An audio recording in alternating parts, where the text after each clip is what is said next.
From Kona, we flew back to Honolulu and then another 6 hours direct to Vancouver, Canada. Andy scored an entire row to himself. I was not so lucky, but the views were incredible. We picked up a car and drove to Horseshoe Bay to catch the ferry to Nanaimo on Vancouver Island. The next morning, we stopped in Coombs for donuts at Goats on the Roof. Yes, that's its name. And then drove 3 hours north to Port McNeill and checked into a cute little cabin at a caravan park. We were here for one reason: puffins. Triangle Island is home to BC's largest colony of tufted puffins, and it's not easy to get to, about 45 kilometers northwest of Cape Scott. First trip was canceled due to high winds and swell, but thankfully we built in buffer days and managed to snag a spot on the rescheduled trip.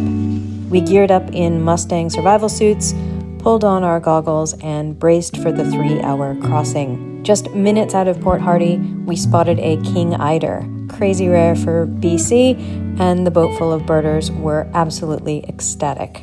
I was more excited about this cute little otter. When we finally reached Triangle Island, it delivered. Tufted puffins everywhere, though not exactly easy to photograph from a bobbing zodiac. We have dozens of photos that look like this and this.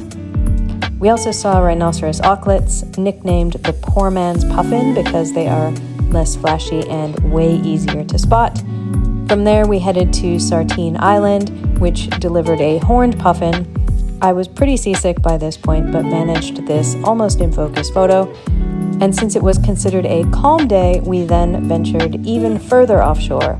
We found this fishing boat swarmed with black-footed albatross and fulmars. We saw orca, humpback, and even a minke whale. It ended up being 11 hours on the water, but we saw 3 of the 4 puffin species, and honestly, we'd do it again in a heartbeat.